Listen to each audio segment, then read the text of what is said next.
Muy buenas tardes, estimados seguidores que nos escuchan. Estoy con la profesora Giovanna Polarolo y me siento pues muy complacido de estar con ella este día. Profesora, ¿cómo se encuentra?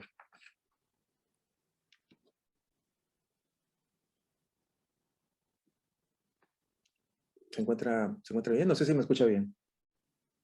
Sí, escucho. Sí, sí. Sí, Buenas tardes. sí. Quisiera leer entonces una breve semblanza de su obra antes de hacerle preguntas. La Muy bien. profesora, ok. La profesora Giovanna Polarolo ha publicado los poemarios Huerto de los Olivos en 1986, Entre Mujeres Solas en el año 1991, La Ceremonia del Adiós en el año 97, y luego una recopilación Entre Mujeres Solas, la poesía reunida en el 2013. Eh, Junto con ello, también ha escrito guiones a principios de los 80, a fines de los 80, perdón, a principios de los 90, como son La Boca del Lobo, Cayos del Cielo, Pantaleón de las Vistadoras, No se lo digas a nadie, en el año 2000, la adaptación de Tinta Roja, y posteriormente escribió Ojos que no ven. Asimismo, también ha publicado novelas como Atado a Nervios, Dos veces por semana, y Toda la culpa la tiene Mario. En cuanto a su formación académica, estudió literatura en la Facultad de Letras de la Pontificia Universidad Católica del Perú. En el área de la investigación académica ha publicado en diversas revistas especializadas. Dentro de sus textos más importantes están De aventurero a letrado, El discurso de Pedro Dávalos Silzón y Nuevas aproximaciones a viejas polémicas, cine y literatura, en el año 2019. Actualmente se desempeña como docente a tiempo completo y directora de la maestría de escritura creativa en la misma universidad. Muy bien, Es entonces, solamente un sí. pequeño cambio, que Atado de Nervios es un libro de cuentos, es Ah, un cuentario, ujú. que se reúne, solamente la novela es Toda la culpa y Dos veces por semana. Ok, intento precisar eso. También tengo entendido que usted ha publicado o ha escrito obras de teatro, ¿no? Escribí una obra de teatro hace bastantes años ya, me parece que el 2002, 2003, que se llama Donde mis ojos te vean, que lo escribimos, eh, una especie de creación colectiva, o dual, más que colectiva, de dos personas. Con Ujú. esa obra también, las dos se estrenaron y tuvieron funciones en el Centro Cultural de la PUC. Ujú. Y luego ya no, escribí una, pero nunca se hizo, y ya bueno, entre una cosa y otra se fueron pasando la, se fue pasando el entusiasmo. Ok. Sí, en todo caso, pues está muy claro la forma como puede pasar de registro en registro con mucha prolicidad, ¿no? A diferencia de otros escritores, por ejemplo, novelistas, ¿no? Que les cuesta entrar a la poesía, y en su caso, pues veo que no es así, ¿no? Más bien parece que hay mucha libertad en ello. Entonces, a partir de eso, quería preguntarle, ¿cómo ha sido entonces este proceso de escritura en poesía y narrativa? Si de pronto hay diferencias en el abordaje para ambos textos, y a su vez, ¿cómo ha sido también la publicación luego de este proceso de escribir? Si ha habido una constante reescritura, una constante organización temática en sus textos. A ver, sí, yo creo que para mí no ha sido problema pasar de un registro a otro, porque yo empecé escribiendo poesía, pero siempre he sido quizá yo diría más lectora de novela que de poesía. Ujú. Y simultáneamente o sucesivamente, eh, también empecé, también muy cinéfila, ¿no? Entonces, tuve la oportunidad de estar bastante cercana a personas, a cinéfilos, a gente que me enseñó mucho sobre ver películas. eh, Mientras ves películas es como leer novelas, también intuitivamente vas aprendiendo a cómo se construye, por ejemplo, ¿no? Y entonces ahí me involucré en el trabajo guionístico. Primero fue con Augusto Cavada, que escribimos el guión de La Boca del Lobo. Mientras escribíamos La Boca del Lobo íbamos aprendiendo, porque en esos años, año 87, 88, no había escuelas eh, como hay ahora, ¿no? Que hay mucha oferta de talleres de escritura, inclusive en la universidad hay carreras eh, de escritura creativa, también de cine, donde se hacen cursos de guión. En esos años no había eso, entonces aprendí, mientras hacíamos, aprendíamos, ¿no? Íbamos leyendo un manual, estudiando películas, yendo al cine y con un reloj a ver en qué momento ocurre el plot. Y fue un trabajo de aprendizaje y de escritura a la vez. Y paralelamente yo estaba escribiendo Entre Mujeres Solas. Fue como un montón de cosas a la vez, ¿no? Quizá por necesidad, frente a una investigación tan dura como fue que lo de La Boca del Lobo, me puse a escribir también poesía y como había tanto el aprendizaje también de diálogos, era la práctica del diálogo en el guión, ¿no?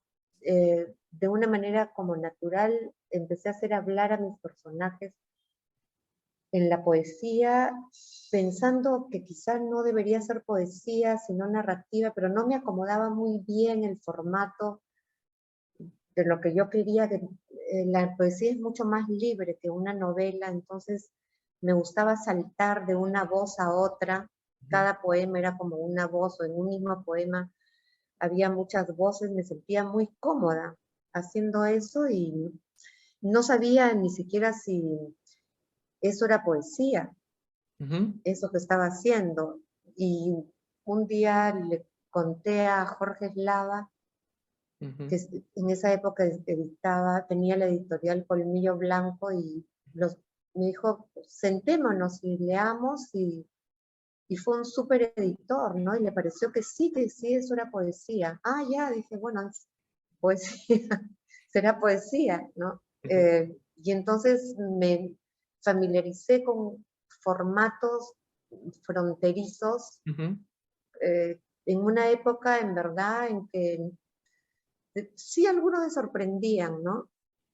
Claro. Pero ¿qué es eso? Eso es prosa, pero también piensa que ya eran años como 90, más libertad, ¿no? Para escribir, menos rigidez. Claro que había personas que decían, oye, ¿cómo? Si tú eres poeta, ¿por qué has escrito esa novela? Pero era como, no era tan grave, ¿no? Ya había más libertad. Y entonces nunca me he sentido incómoda. He usado el formato que mi intuición, y eso está mal que lo diga, ¿no? Como directora de la maestría de escritura creativa, pero en verdad sí, de una manera intuitiva en la que confío, me uso el formato que me acomode. Es de una manera natural que empiezo a escribir puede ser un cuento, o de pronto digo, ah, esto va para novela, o es prosa, pero lo voy a hacer poesía, ¿no? No me hago dramas con eso, así resulta, ¿no? Por supuesto que hay un momento en que sí, cuando tengo más o menos avanzado algo, sí ya entra el mundo de la reflexión, ¿no? A ver qué hago con esto, qué estoy diciendo, las preguntas que tarde o temprano un escritor se tiene que hacer, ¿no? ¿Qué quiero decir?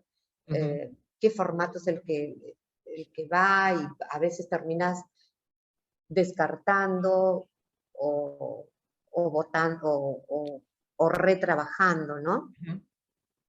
Es un proceso en el que hay que entregarse sin angustiarse mucho, ¿no? También quizá por eso sea que yo no publico tanto. Ujú. No tengo la obsesión de que cada año tengo que publicar. O sea, yo publico cuando me parece que ya ese texto que vengo trabajando, ya así como no me deja, si lo sigo teniendo en mis manos, en mi laptop, no me deja hacer otra cosa. O sea, cuando ya me satura, ¿no? Es también ocurre de una manera muy natural.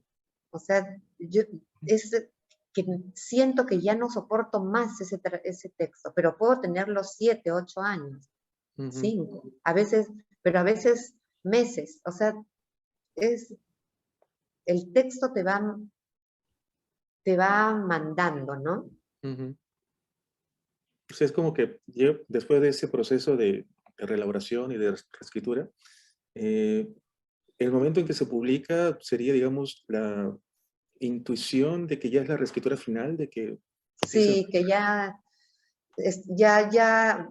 o no lo publico y lo voto, Ujú. Ok. o lo publico. Lo que es un momento importante para comenzar algo nuevo, porque si Mm. no lo tengo como una mochila pesada que no me deja avanzar, ¿no? Ujú. Claro, es como si cerrara un ciclo, ¿no? Para empezar otro. Sí. Interesante. Y no me apuro, ¿no? Por eso digo, o Ujú. sea, como, como yo lo tengo esa idea que es un proceso, entonces no podría firmar un contrato, por ejemplo, ¿no? Decir, en 5 meses entrego este libro.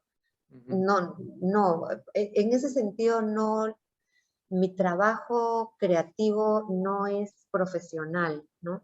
Ujú. En términos económicos, ¿no? Ujú. Que no, hay personas que sí, que más bien lo necesitan para Claro, poder cumplir, ¿no? No es ni bueno ni malo, simplemente es así, ¿no? sí. Cada quien escoge. Claro, pero y en el caso de los guiones sí ahí le ponía plazos, no podía, Eso sí era horrible, sí. claro, sí, porque, Quizás, ¿no? quizá esa sea la razón también por la que me he ido saliendo de ese trabajo, ¿no? Interesante. Eh, sí, a propósito de lo que comentaba, sí, ¿no? Hay una relación muy, muy clara en sus textos, muy, muy narrativa sobre todo, ¿no? En su poesía, ¿no? Parece que fueran como... Soy una lectora de novelas, o Ujú. sea, básicamente, sí. Entonces, a partir de ello, le hago otra pregunta más. ¿Cómo consideraría entonces este proceso de ficcionalización en su poesía, en su narrativa, si habría una diferencia? A partir de lo siguiente, ¿no? Se dice que en la poesía, usualmente el poeta está más expuesto a revelar su interioridad, y en cambio en la novela, el escritor esconde mejor su interioridad, ¿no? Con la ficción. ¿Cómo considera usted eso en su obra? Creo que en términos generales sí, eh, pero también en la poesía uno se puede, depende de tu decisión, porque tú también puedes ponerte muchas máscaras, ¿no? Ujú. Y finalmente, con todo eso de este auge de las narrativas del yo, de lo autoficcional, esta tendencia tan fuerte que hay ahora a valorar, a considerar también que, con valor literario textos como diarios, Ujú. cartas. Ujú. Y entonces hay todo esto de las, como decía, las narrativas del yo hacen que, que cambie un poco esa perspectiva, ¿no? Hay gente que dice eh, que presenta su texto como muy personal y después confiesa que se lo inventó todo o gran parte. Ujú. Otros que dicen, ¿no? Que declaran que todo es inventado y en verdad hay una gran cuota de biográfica ahí. Ujú. Eh, Depende de primero cuál es lo que está en el texto y cómo se quiere enfrentar, ¿no? Pero las declaraciones de los autores tampoco son tan confiables, ¿no? Eh, se puede hacer de diferentes maneras. Lo que sí creo yo es que con máscaras poniendo máscaras o no poniendo máscaras, en todos los casos hay una construcción que, una construcción que va a convertir eso en un texto, llamémoslo ficcional, porque es absolutamente imposible contar exactamente las cosas como fueron. O sea, desde el momento en que un hecho vivido, un hecho, una situación que basada en algo que hayas experimentado, no sé, por ejemplo, un accidente automovilístico, ¿no? Lo vives. Claro. En el momento, desde el primer día en que lo cuentes, así se lo cuentes al policía que va a levantar el parte, ya estás elaborando una narración.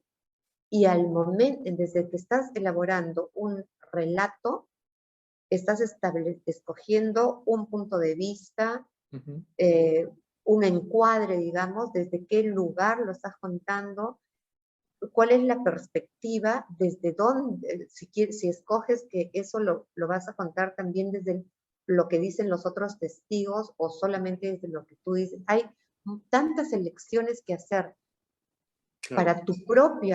para contar tu propia experiencia que es absolutamente imposible darle un valor real, absolutamente real, decir así fue, ¿no?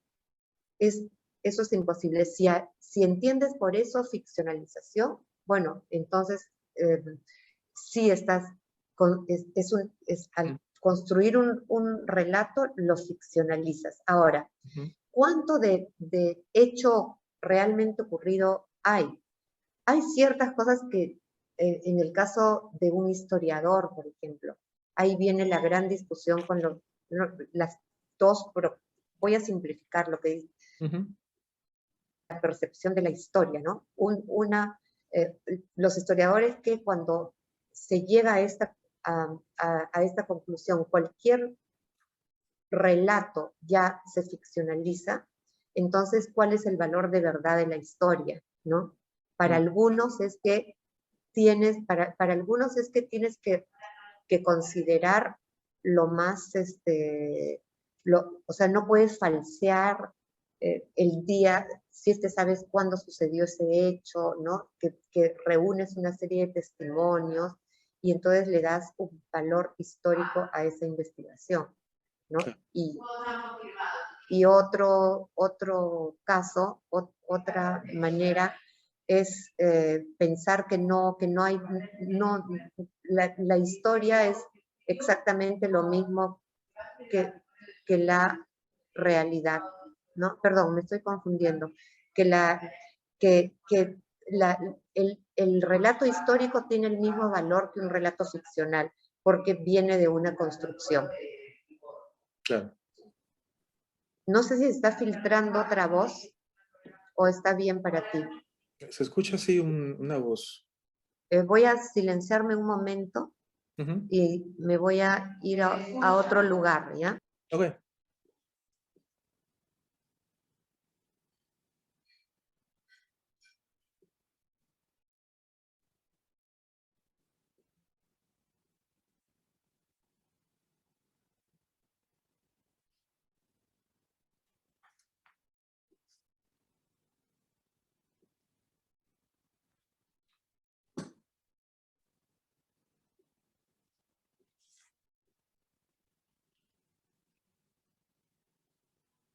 Mover de este sitio, Guillermo, porque no tengo internet en otro lado.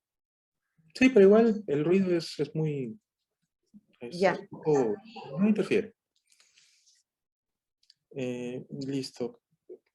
Antes de hacer la siguiente pregunta, quería pedirle si podría tener la amabilidad de leernos uno de sus poemas más conocidos, que es el de... Ya, ¿me lo compartes para leerlo, por favor?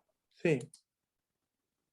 Este es un poema que es inédito, o sea, no está entre Mujeres Solas en la primera Ujú, versión, sino que lo incluí en Poesía Reunida y está vinculado con la lectura de la Divina Comedia, ujú, que es un círculo de lectura que seguí varios años con eh, el profesor Carlos Gatti y Jorge Vice. ujú. Entonces, voy a leer. Ok. ¿Has visto alguna vez una bandada de estorninos? Una gaviota seguía a la otra. Se iban posando en la orilla, sobre la arena recién mojada por la última ola.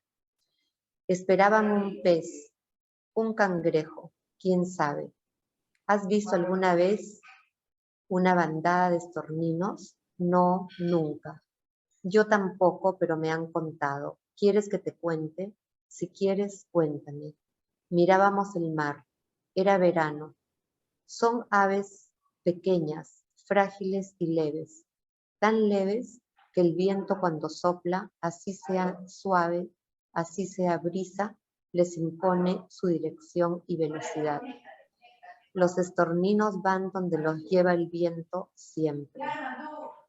Nunca pelean, no van a contracorriente alguna vez, no. Saben que es inútil y se entregan con gozo. Eso te lo has inventado. A algún lugar querrán ir alguna vez de su propia cuenta. No siempre el viento estará a su favor.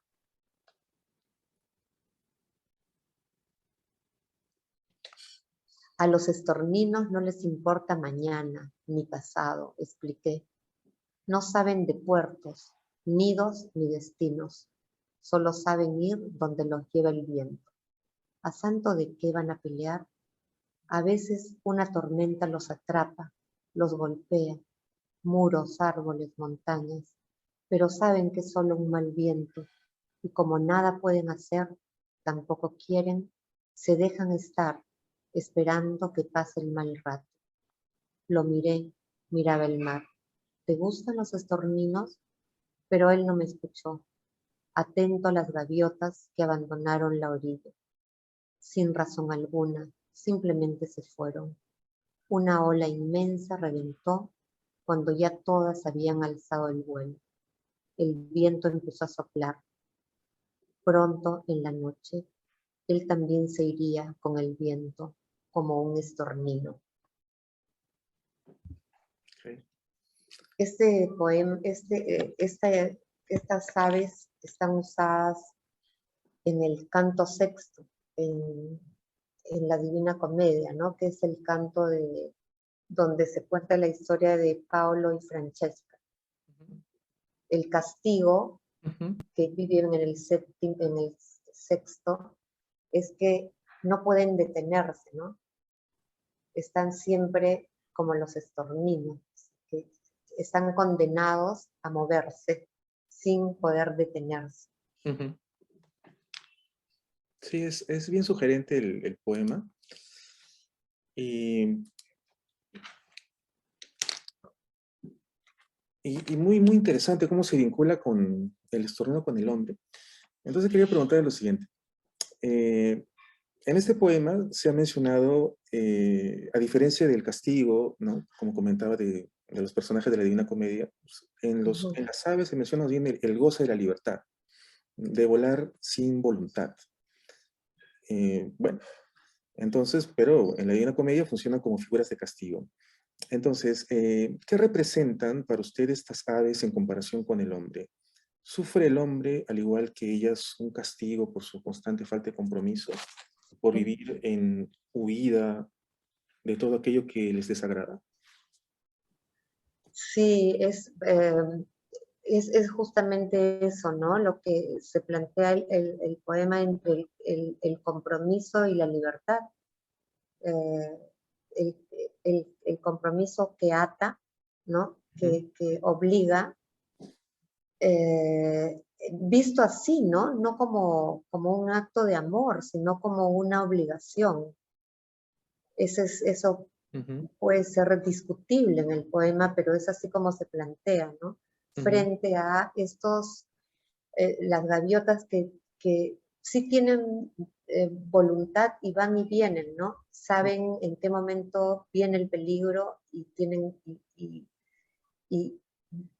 y se van, pasa el peligro y vuelven y siguen haciendo lo que tienen que hacer, ¿no? Claro.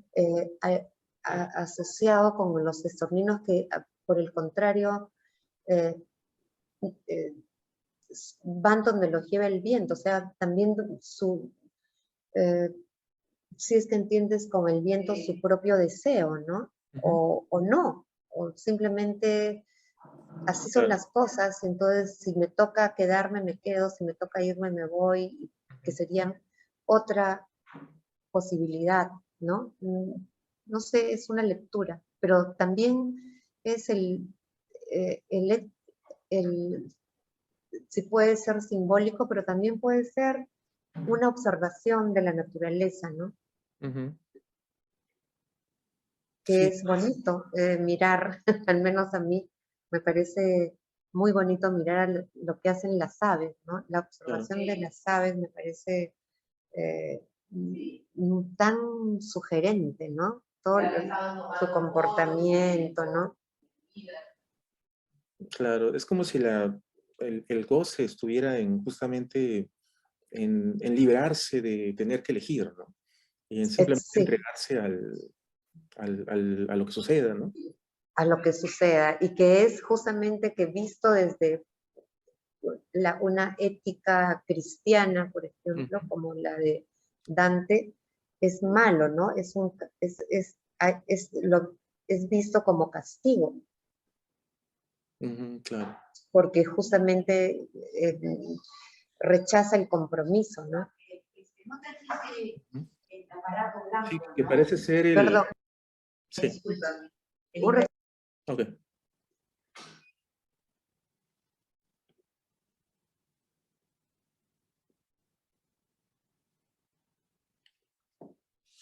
me he equivocado, voy a traer un aparatito. Ok.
Y ahora estoy. Ok, Ya. pues. Sí, le iba a hacer otra pregunta más. Ya pasando más al tema de de lo cinematográfico. A partir de su propia experiencia entonces, y vinculado esto con el tema de la libertad que estamos comentando, eh, ¿con qué tanta libertad cuenta entonces, en su caso, ¿no? Y a partir de lo que usted también conozca, ¿con qué tanta libertad cuenta el guionista en el momento de elaborar su texto cinematográfico? Depende con quién trabajes. O sea, puedes escribir un guión por tu cuenta y dirigirlo tú mismo 100% libre, ¿no? En ese caso, tú escribes lo que vas a filmar. Esa es la tendencia que hay hoy en día. Los guionistas son también directores. Yo creo que hacia eso va llevando, eh, se va generalizando en lo que conocemos como el cine independiente, ¿no? Eh, el, si no eres director, escribes un guión por tu cuenta y te corres el riesgo de que se quede en el papel, en el cajón, porque no vas a encontrar quién lo dirija, quién lo produzca, o también puedes negociar, empezar a buscar productores, ¿no?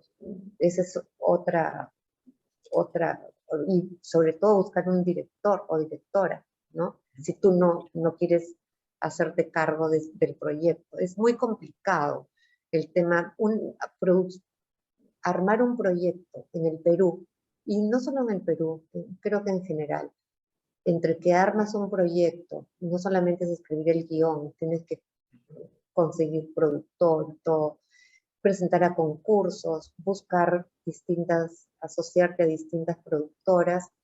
Mm, yo he escuchado a jóvenes cineastas que les toman de entre 5, 7, 8 años armar un proyecto, ¿no?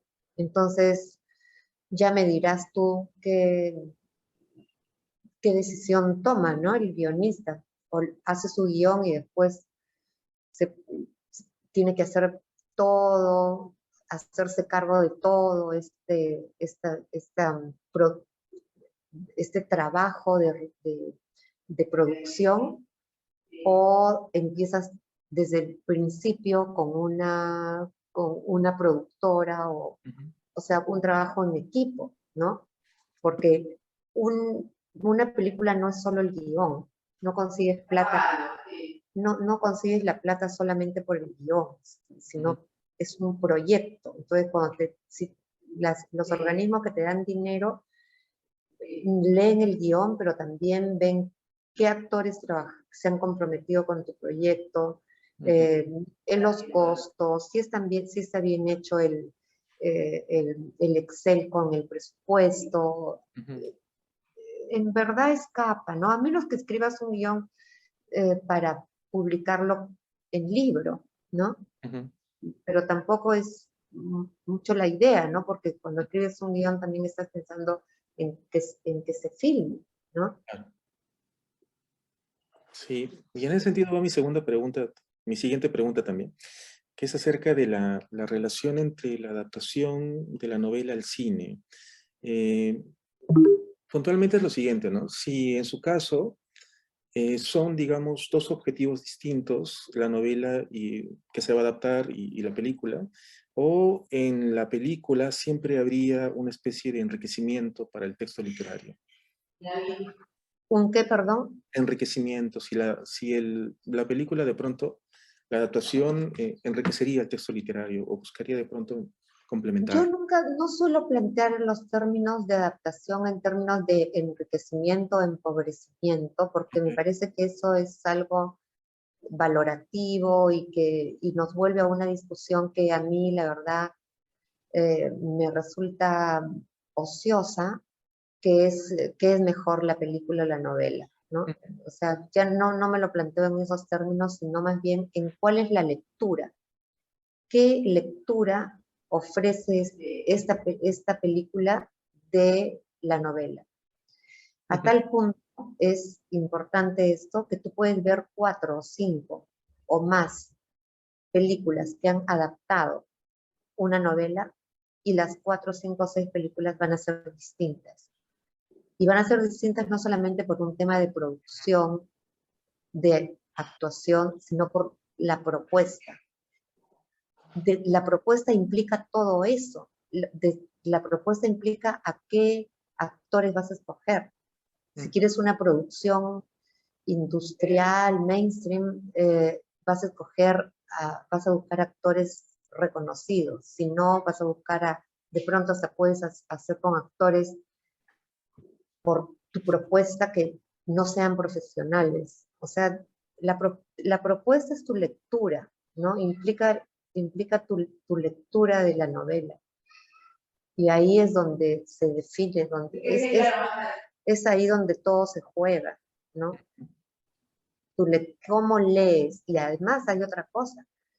No solamente es la lectura del guionista, también cuando el director tiene el guión va a tener una lectura del guión. Claro. Inclusive yo te diría, no sé si se pudiera hacer un experimento. Se podría comparar con los remakes, ¿no? Tú le darías, si le das un guión a 5 directores, van a ser 5 películas distintas. Cada uno va a tener su propia lectura.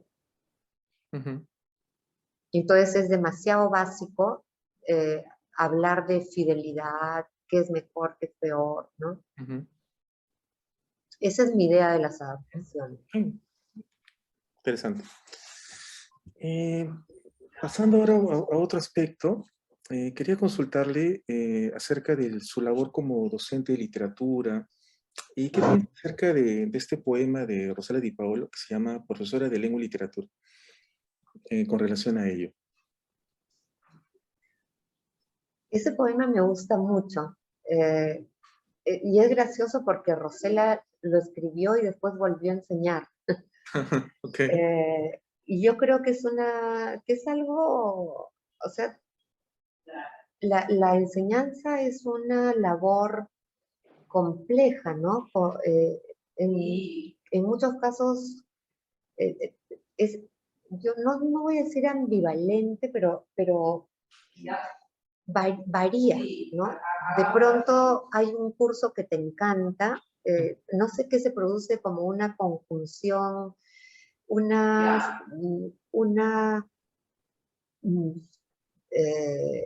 coincidencia, quizá podríamos llamarla, entre alumnos, se crea un ambiente muy rico de participación, de interés, de buena onda, y a veces te puede ocurrir que no.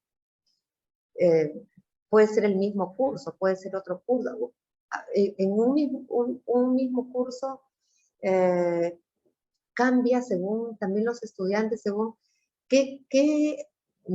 cómo explicar estas extrañas, esta extraña comunicación de simpatías, antipatías,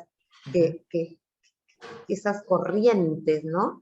Que ocurren, no se pueden negar y que quizás no han sido muy estudiadas, pero los profesores sabemos qué pasa. O sea, ¿por qué con esta clase me va tan bien y por qué con esta clase no tanto? ¿No? ¿Por qué hay estos alumnos que les parece interesante lo que hago y a otros no les gusta? Claro, si son los mismos temas, ¿no? Entonces, eso mismo hace que los profesores a veces estemos, no voy a generalizar, muy contentos y otras veces no tanto, y a veces digas estoy harta y pienses en el poema de Rosela, y otras veces digas qué linda clase, ¿no? Tienes con un mismo grupo, un día una clase sale muy bonita y otro día no, entonces, porque somos seres humanos, ¿no? Y estamos trabajando con personas que cada quien tiene sus propios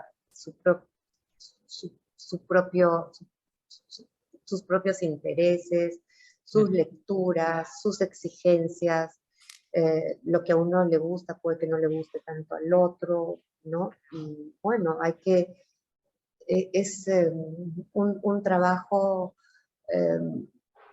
enriquecedor y siempre nuevo, ¿no? Eso sí, no te aburres porque siempre va a ser distinto. Claro. Es decir, los temas pueden de pronto reiterarse, pero el alumnado es lo que lo hace diferente, Y entonces. nunca van a ser, o sea, ni siquiera, alguna vez yo he dictado el mismo curso en dos salones distintos y nunca lo repites. Ujú, Hay unas dinámicas diferentes. Debe ser como lo que dicen los actores de teatro, que les pasan las funciones. ujú, Nunca una función es igual que la otra. ujú, Y además, también es el tema de que uno cambia sus programas, ¿no? ujú. Eh, Claro. entonces, son muchos factores. Nunca es igual, ni siquiera la misma clase, aunque eh, claro, ahora que empezamos a pensar en clases, no, en clases virtuales, no presenciales, ¿no? Claro. Lo que es la verdadera educación a la distancia, porque lo que estamos haciendo con el Zoom en verdad no es a la distancia, es presencial, ¿no? Virtual presencial, porque Virtual. estamos en el mismo lugar, a, a la misma hora comunicados. Pero si esa clase la ve una persona que faltó, ahí sí es a la distancia, ¿no? Ujú, Entonces, eso, eso ya no tienes, es otro registro, ¿no? ujú. Sí, y ahora que tocaba el tema, si bien es cierto, hay presencialidad virtual, pero de repente le interesaría más que volviésemos a las clases presenciales y ya no por Zoom, o ya no sería de pronto un problema. O sea, siempre me gusta presencial, Mm, ¿no? Pero vivimos en una ciudad muy complicada, ¿no? ujú. Entonces, la tentación de no tener que vivir el tráfico, en verdad es eso, ¿no? Maravilloso. Yo creo para todos, ¿no? Para los alumnos también ha sido, Ujú, quizá, pero creo que quienes más han sufrido son los más jóvenes, ¿no? ujú, Los estudiantes, eh, tenemos estudiantes que no han pisado el campus, que han hecho sus 2 años de estudios generales por Zoom. Y sí, o sea, no tener no estar en la cafetería, no jugar ajedrez, no escuchar, no estar en los jueves culturales, eh, encontrarse con el amigo en el pasillo, ¿no?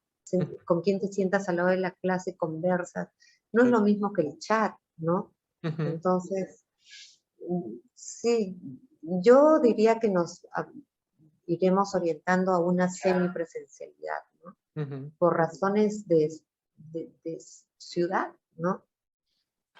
Porque siempre lo presencial, o sea, es mejor, ¿no? Ujú. Muy bien. Y una última pregunta. En su experiencia, conociendo usted los programas de literatura, el posgrado específicamente de literatura hispanoamericana, de escritura creativa, ¿cómo diferenciaría usted esas especialidades? ¿Y qué recomendación le daría a un aficionado que está, digamos, en duda entre ambos programas? Yo creo que siempre es bueno tener una formación teórica, Ujú, o sea, eh, que aprendas a leer, que leas y puedas aplicar ideas teóricas, o mejor aún, teorías sobre la literatura, ¿no? En tu texto te va a permitir escribir también, ¿no? ujú, Pero que para escribir eso tampoco es 100% necesario. Eh, podemos, en la época en que yo estudiaba literatura, la mayoría de personas que nos metíamos en literatura era porque queríamos escribir. Y no bien entrábamos a la facultad, se nos decía, por si acaso, acá no van a aprender a escribir, ujú, acá, acá van a aprender a ser académicos, investigadores, de eso se trata. Y ya que estaba, pero no quería ser necesariamente académico, pero ujú, ya que estabas ahí, seguías, ¿no? Luego, dejó de ser tan rígido, empezaron a haber talleres de creación, ¿no? Taller de poesía, taller de narrativa, ya inclusive en estudios generales hay, ¿no? Y, y hay como una mayor, no sé si llamarlo tolerancia o eh, aceptar que puede ser ambas cosas. Puede ser ambas cosas, puede ser solo una, decides, tienes para escoger, ¿no? Entonces, el hecho de que la universidad haya aceptado hace 3 años, ¿no?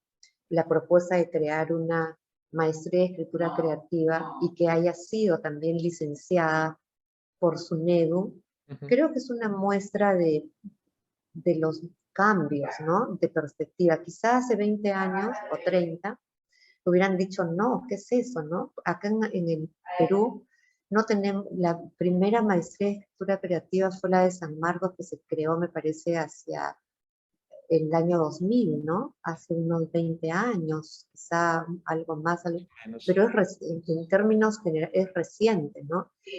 En Estados Unidos, en la Academia Americana, en la Universidad Americana, se plantea de una manera completamente distinta, ¿no? Están, por un lado, dentro de las facultades de lo que se llama Facultad de Arte, están los estudios literarios y donde se estudia investigación, hacer académico, hacer investigador. Y los talleres de escritura creativa, creative writing, están en otra facultad, no tienen nada que ver, no se hablan. Y, y allí sí en inglés hay muchas, ¿no? Muchas universidades lo tienen desde hace muchos años, ¿no? Escritores como Raymond Carver, por ejemplo, han pasado por estas especialidades, ¿no? Estas carreras, es una carrera. Salen escritores, ¿no? En cambio, nosotros estamos en un término medio, ¿no? En la maestría de escritura creativa, los profesores tienen que ser aprobados son provisionados por el Departamento de Letras, por el Departamento de Humanidades, ¿no? Entonces, así, acá estamos, yo diría que, no sé, un estudiante que está haciendo el pregrado en literatura y también le gusta escribir, sopesa, ¿no? A ver qué maestría me conviene, cuál es mi interés principal, ¿no? Quiero dedicarme más a escribir, dedicarme más a la investigación y decidirá, ¿no? Son opciones, más opciones que antes. Creo que eso es bueno, ¿no? Sí, eso es muy bueno, ¿no?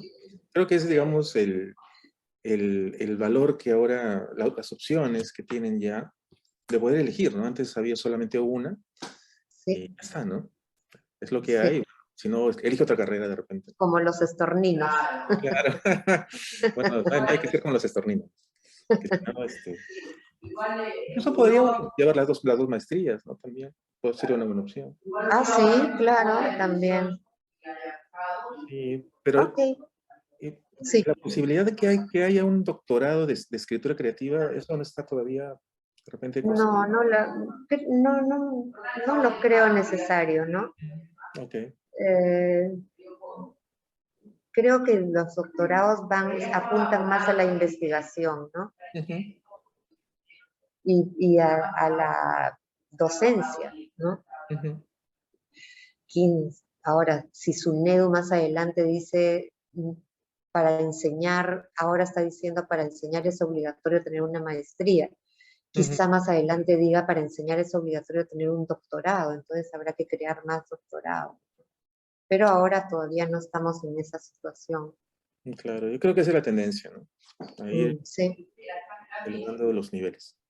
Bueno, muchas gracias, profesora, por su tiempo. Bueno, disculpa los alborotos, pero ojalá que todo esté bien. No, muy bien, ¿no? Muchas gracias por su tiempo. Muy bien. Nos vemos. Hasta luego. Chao, Guillermo. Gracias por la entrevista. De nada, Chao. que lo vaya muy bien. Chao.